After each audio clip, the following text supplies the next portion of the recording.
안녕하세요. 역사 이야기 채널에 오신 여러분을 환영합니다. 오늘은 조선의 마지막 왕비이자 대한제국의 여제와도 같은 존재였던 명성황후 민씨에 대해 이야기 나누어 볼까 합니다. 격변하는 구한말 시대, 그녀가 맞서야 했던 비극적인 운명과 그 속에서 발휘했던 치열한 외교적 노력, 그리고 결국 그녀를 삼킨 비극적인 사건의 진실까지 깊이 파헤쳐 보겠습니다.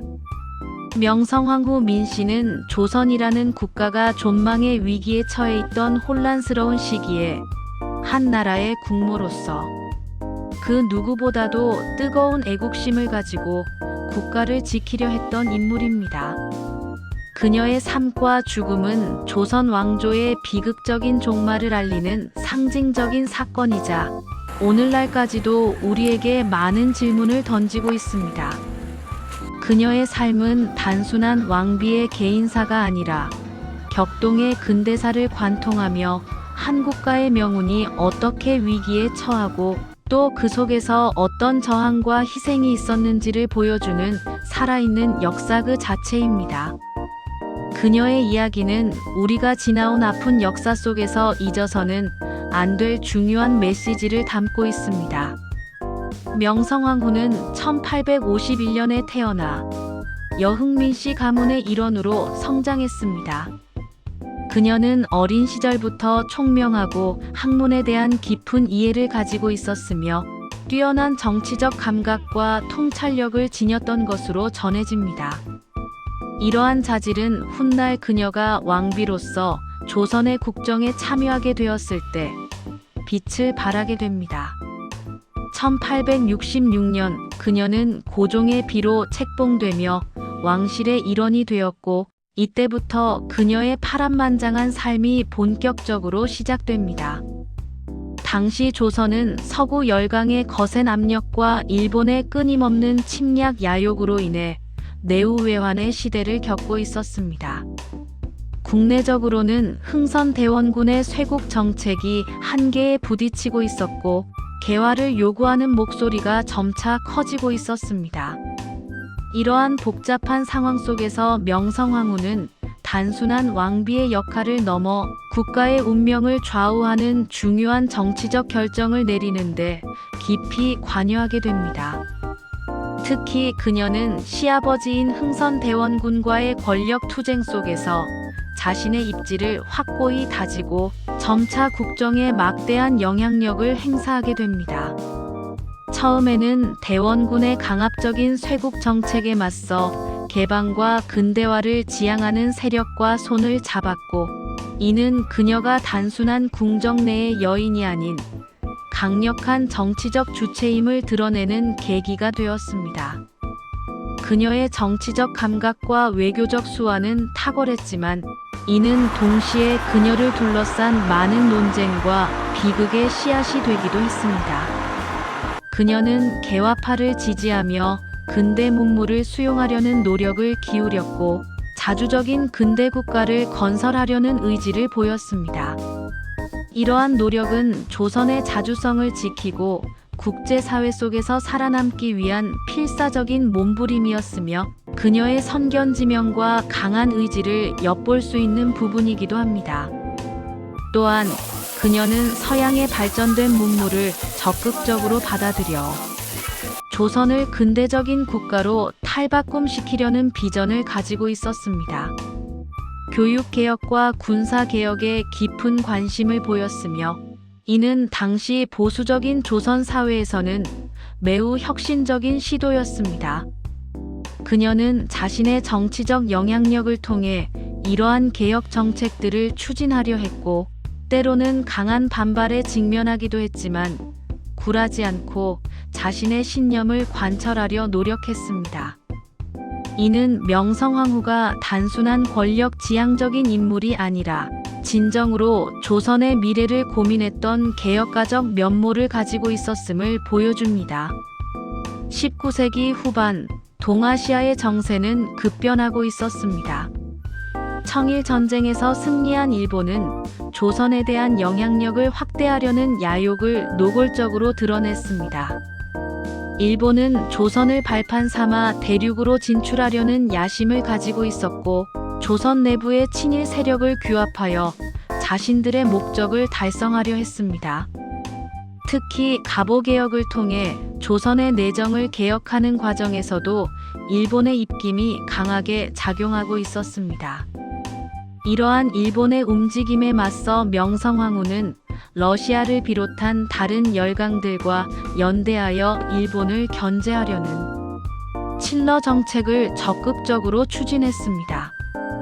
당시 러시아는 독일, 프랑스와 함께 일본의 요동반도 점령을 막았던 삼국 간섭을 주도하며 국제사회에서 일본의 팽창을 견제할 수 있는 유일한 세력으로 여겨졌습니다.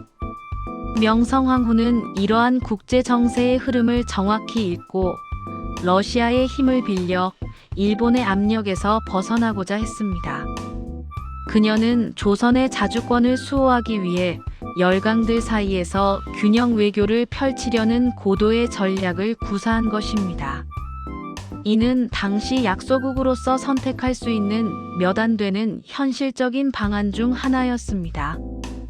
그녀는 외교를 통해 약소국의 한계를 극복하고 강대국들의 이해관계를 이용하여 조선의 독립을 유지하려 했던 것입니다. 이 과정에서 그녀는 뛰어난 외교적 감각과 협상 능력을 발휘하며 조선의 생존을 위한 고군분투를 이어갔습니다. 그러나 명성황후의 이러한 칠러 정책은 일본에게는 눈의 가시와 같은 존재였습니다. 일본은 조선에서 자신들의 입지가 약화되는 것을 용납할 수 없었고 자신들의 대륙 침략 계획에 중대한 방해가 된다고 판단했습니다. 그리하여 결국 명성황후를 제거하여 조선에 대한 자신들의 영향력을 회복하려는 잔혹한 계획을 세우게 됩니다. 이것이 바로 우리가 을미사변이라고 부르는 명성황후 암살 사건의 배경이자 원인이었습니다. 이 사건은 단순한 한 개인의 죽음을 넘어 조선의 주권과 민족의 자존심이 무참히 짓밟힌 비극적인 역사로 기록됩니다. 일본은 이 사건을 통해 조선을 완전히 자신들의 영향권 아래 두려 했고, 이는 훗날 한일 강제 병합의 서곡이 됩니다. 을미사변은 단순한 암살이 아니라 일본 제국주의의 잔혹성과 비윤리성을 극명하게 드러낸 국가 테러 행위였던 것입니다. 이 사건은 조선의 국권을 유린하고 민족의 자존심을 짓밟은 일본 제국주의의 상징적인 만행으로 기억되고 있습니다. 을미사변은 1895년 10월 8일 새벽 당시 조선 주재 일본 공사였던 미우라 고로의 지휘 아래 치밀하게 계획되고 자행되었습니다. 이 끔찍한 계획에는 일본군, 일본 공사관원, 영사경찰, 그리고 심지어 동원된 일본인 낭인들까지 가담했습니다. 그들은 경복궁에 침입하여 명성황후를 찾아 무참히 살해하고 시신을 궁궐 밖으로 끌어내 불태워 증거를 인멸하려 했습니다. 이 과정에서 조선인 궁녀와 시위대원들도 희생되었으며 궁궐은 아수라장이 되었습니다. 최근 연구에 따르면 당시 한성신보의 일본 특파원들이 이 암살 계획에 깊이 관여했다는 사실이 밝혀지기도 하여 일본이 얼마나 조직적이고 치밀하게 이 사건을 준비하고 실행했는지 짐작하게 합니다. 이들은 단순한 보도 임무를 넘어 첩보 활동과 공작에 직접 가담하며 사건의 전개에 결정적인 역할을 했습니다. 이는 언론의 본분을 망각한 비윤리적인 행위로 역사의 수치스러운 한 단면을 보여줍니다. 이처럼 을미사변은 일본 정부의 직접적인 개입과 치밀한 계획 아래 자행된 국제법을 위반하는 명백한 국가 테러 행위였으며 그 잔혹함과 비인도성은 역사의 심판대 위에 올려져야 마땅합니다. 이 사건에 대한 명칭은 과거에는 주로 을미의 변으로 불렸지만 현대에 와서는 을미사변, 명성황후 살해 사건, 명성황후 시해 사건, 명성황후 암살 사건 등 다양한 명칭이 혼용되고 있습니다. 변이라는 용어는 주로 국내에서 발생하는 정치적 변란을 지칭할 때 사용되어 외세에 의한 침략적 행위를 정확히 반영하지 못한다는 지적이 있었습니다.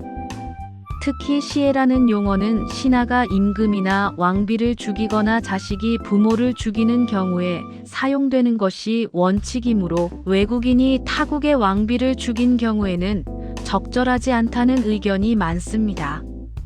시해라는 용어가 사용될 경우 마치 조선 내부의 자발적인 변란처럼 오해될 소지가 있습니다.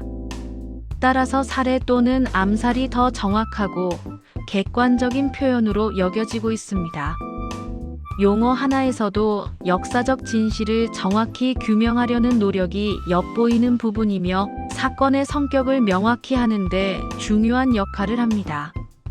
또한 일각에서는 이 사건이 단순히 명성황후 개인에 대한 암살이 아니라 조선이라는 국가의 자주성을 말살하려 했던 국가 테러 행위이므로 국모 살해 사건 등으로 명명해야 한다는 주장도 제기되고 있습니다. 이러한 용어 논쟁은 단순한 언어 선택을 넘어 사건의 역사적 의미와 본질을 어떻게 규정할 것인가에 대한 깊은 고민을 반영하며 진정한 역사적 정의를 실현하려는 노력의 일환입니다. 사건 직후 일본은 이 잔혹한 범죄를 은폐하고 국제사회의 비난을 피하려 했습니다. 그들은 고종을 협박하여 친일 내각인 김홍집 내각을 강제로 성립시키고 명성황후가 궁궐을 탈출한 것처럼 꾸미는 등 거짓 정보를 유포하려 했습니다. 심지어 고종으로 하여금 명성황후를 폐위시키는 조칙을 내리도록 강요하는 만행까지 저질렀습니다. 이러한 행위는 일본이 사건의 배후이자 주범이었음을 스스로 인정한 것이나 다름없는 것이었습니다. 그러나 조선 내외의 거센 저항과 국제사회의 비난이 거세지자 일본은 어쩔 수 없이 사건 관련자들을 히로시마 재판소에 회부했습니다. 하지만 이 재판은 형식적인 절차에 불과했으며 증거 불충분이라는 어이없는 이유로 모두 석방하는 결과를 낳았습니다. 이들은 오히려 일본 국내에서 영웅 대접을 받기도 했습니다. 이는 일본 정부가 사건의 진실을 은폐하고 범죄자들을 비호하려 했던 명백한 증거이며 국제 정의를 농락한 행위로 기록됩니다. 당시 러시아, 미국 등 열강들은 일본의 만행을 규탄하는 외교 문서를 발송했으나 일본의 무력을 제지하기에는 역부족이었습니다. 이처럼 일본의 불법적인 행동은 당시 국제법을 유린한 명백한 범죄 행위였으며 그 책임은 오늘날까지도 유효합니다. 이 재판 결과는 일본이 얼마나 노골적으로 자신들의 범죄를 은폐하고 역사적 책임을 회피하려 했는지를 여실히 보여주는 대목입니다. 이는 오늘날까지도 한일 관계에 있어 중요한 역사적 상처로 남아 있습니다. 최근 명성황후 암살 사건에 대한 연구는 더욱 활발하게 진행되고 있으며 새로운 사실들이 밝혀지고 과거의 쟁점들이 재조명되고 있습니다. 2013년 7월 1일 한국방송통신대학교 통합인문학 연구소의 정상수 연구교수는 독일 외교부 정치문서 보관소와 영국 국립문서 보관소에서 놀라운 외교 문서를 확인했다고 발표했습니다. 이 문서에는 황후가 을미사변 때 죽지 않고 탈출했다는 내용이 담겨 있었는데 특히 1896년 2월 6일 러시아 주재 독일 공사후고 라돌린이 총리 앞으로 보낸 암호문서 해독문이 핵심이었습니다. 이 문서는 명성황후가 을미사변 이후에도 비밀리에 생존했으며 사건 현장을 탈출했다는 내용을 담고 있습니다. 물론 이 문서는 공식적으로 명성황후가 사망했다는 조선 기록과 상충되어 추가적인 검증이 필요하지만 사건의 복잡성과 당시 국제사회의 혼란스러운 분위기를 엿볼 수 있는 흥미로운 단서가 됩니다. 이러한 문서 발굴은 역사가 단 하나의 진실만을 가지고 있지 않으며 다양한 시각과 자료를 통해 끊임없이 재해석될 수 있음을 보여줍니다. 역사 연구자들은 이러한 새로운 자료들을 바탕으로 당시의 상황을 더욱 입체적으로 분석하고 있습니다. 또한 2021년 11월에는 을미사변 실행 그룹 중 한 명인 일본 외교관 호리구치 구마이치가 명성황후 시에 다음날 보낸 것으로 추정되는 서신이 발견되어 큰 충격을 주었습니다. 이 편지에는 우리가 왕비를 죽였다는 내용과 함께 명성황후 시의 사건 경위가 상세히 기록되어 있습니다. 호리구치는 편지에서 진입은 내가 담당하는 임무였다. 담을 넘어 간신히 오쿠고텐, 귀족집의 안쪽에 있는 건물, 침소에 이르러 왕비를 시해했다고 밝혔습니다. 그는 또한 생각보다 간단해 오히려 매우 놀랐다는 소감까지 적어 당시 일본 낭인들의 잔혹하고 뻔뻔한 태도를 생생하게 보여주었습니다. 이 편지는 1894년 11월 17일부터 사건 직후인 1895년 10월 18일까지 작성된 총 8통의 편지 중 하나이며 호리구치의 고향 친구인 다케이시 데이쇼 앞으로 보내진 것으로 확인되었습니다. 제1역사학자 김문자 씨는 편지의 내용과 보관 상태 등을 근거로 호리구치의 친필로 판단했으며 현역 외교관이 임지에서 왕비 살해에 직접 관여했다고 알리는 문면에서 새삼생생한 충격을 느꼈다며 아직도 불명확한 점이 많은 사건의 세부를 해명하는 열쇠가 되는 가치가 높은 자료라고 평가했습니다. 이러한 편지의 발견은 일본 측의 자료가 부족한 상황에서 사건의 진상을 밝히는데 귀중한 사료로 활용되고 있으며 을미사변이 일본 정부의 조직적인 개입 아래 계획적으로 실행된 국가적 범죄였음을 더욱 명확히 입증하는 중요한 증거로 평가받고 있습니다. 이 편지는 역사가 단순한 기록을 넘어 그 시대의 인물들이 남긴 생생한 증언을 통해 재구성될 수 있음을 보여주는 강력한 예시입니다. 이외에도 을미사변과 관련된 다양한 증언과 자료들이 꾸준히 발굴되고 있습니다. 예를 들어 당시 사건을 목격했던 러시아 건축가 사바틴의 증언은 사건의 참혹함을 생생하게 전달하며 조선 주재의 미국 공사였던 알렌의 보고서 또한 일본의 개입을 명확히 지적하고 있습니다. 이러한 외국인들의 기록은 일본의 은폐 시도에도 불구하고 사건의 진실을 밝히는데 결정적인 역할을 했습니다. 또한 최근에는 일본 내에서도 양심적인 학자들이 을미사변에 대한 일본의 책임을 인정하고 사죄해야 한다는 목소리를 높이고 있습니다. 이는 일본 지식인 사회 내부에서도 역사의 진실을 직시하고 과거사를 반성하려는 움직임이 존재한다는 것을 보여줍니다. 이러한 움직임은 한국과 일본 양국 간의 진정한 화해와 미래 지향적인 관계 구축을 위해서도 반드시 필요한 과정이라 할 수 있습니다. 명성황후 암살 사건은 단순한 암살 사건을 넘어 조선의 정치적 상황, 열강의 세력 다툼, 일본의 제국주의적 야망 등 복합적인 요인이 작용한 사건으로 해석되고 있습니다.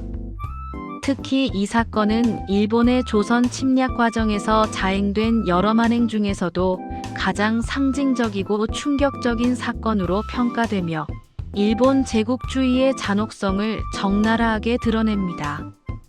최근에는 을미사변을 국가 테러 행위로 규정하고 일본의 국가 범죄로서의 성격을 강조하는 연구도 활발히 진행되어 이 사건의 중대한 의미를 더욱 명확히 하고 있습니다. 이는 사건의 성격을 개인적인 암살이 아닌 국가적 차원의 폭력으로 인식해야 함을 강조하는 중요한 시사점을 던져줍니다. 일부 연구에서는 명성황후가 단순히 권력 투쟁의 희생자가 아니라 격변하는 시대 속에서 적극적으로 외교를 펼치고 국권을 수호하려 했던 인물로 재평가되고 있습니다. 그녀는 외세의 압력 속에서도 자주적인 국가를 지키기 위해 끊임없이 노력했으며 때로는 과감한 결정을 내리기도 했습니다. 그녀의 정책과 행동이 항상 성공적이었던 것은 아니지만 그녀가 나라를 위해 고뇌하고 노력했던 사실만큼은 분명합니다. 그녀는 개화파를 지지하고 서양 문물을 받아들이려 했으며 교육과 군사개혁에도 관심을 기울였습니다. 이러한 노력들은 조선을 근대국가로 만들려는 그녀의 강력한 의지를 보여줍니다. 명성황후의 죽음은 조선 왕조의 몰락을 가속화시키는 비극적인 종말을 알렸지만 동시에 그녀는 혼돈의 시대에 국가를 지키려 했던 한 여성으로서 그리고 한 나라의 국모로서 강렬한 인상을 남겼습니다. 그녀의 이야기는 오늘날에도 우리에게 역사적 교훈과 함께 많은 질문을 던지며 진정한 주권과 독립의 의미를 되새기게 합니다. 그녀의 비극적인 삶은 약소국이 강대국들 사이에서 어떻게 희생될 수 있는지를 보여주는 아픈 교훈이기도 합니다.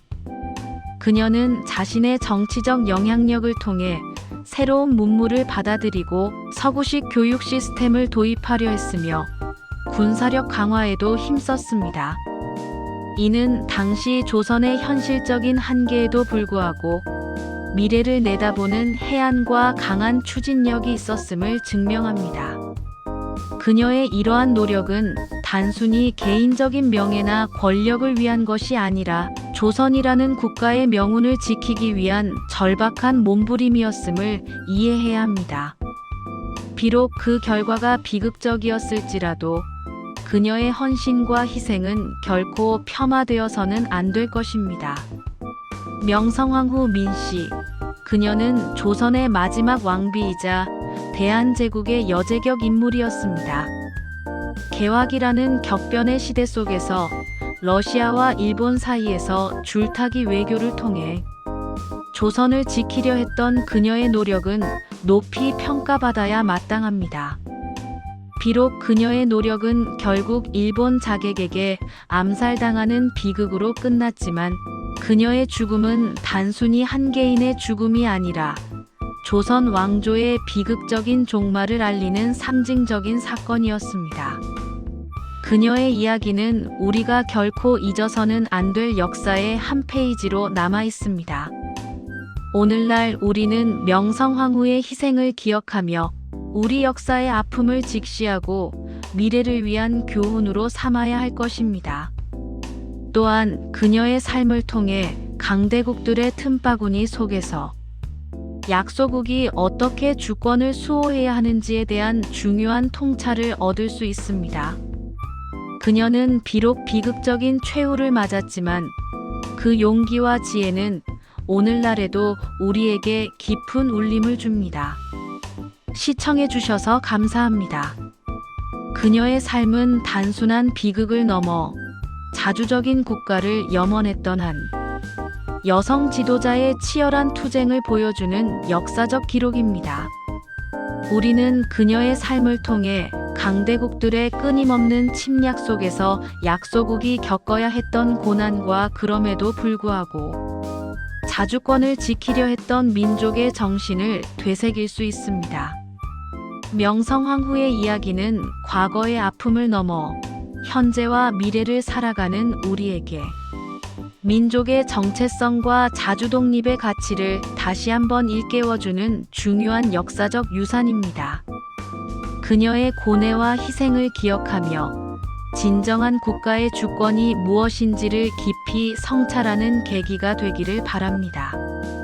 그녀의 삶은 오늘날에도 국제관계 속에서 국가가 어떻게 생존 전략을 모색해야 하는지에 대한 귀중한 교훈을 제공합니다. 이는 과거의 아픔을 딛고 더 나은 미래를 만들어가는데 중요한 밑거름이 될 것입니다. 시청해주셔서 대단히 감사합니다.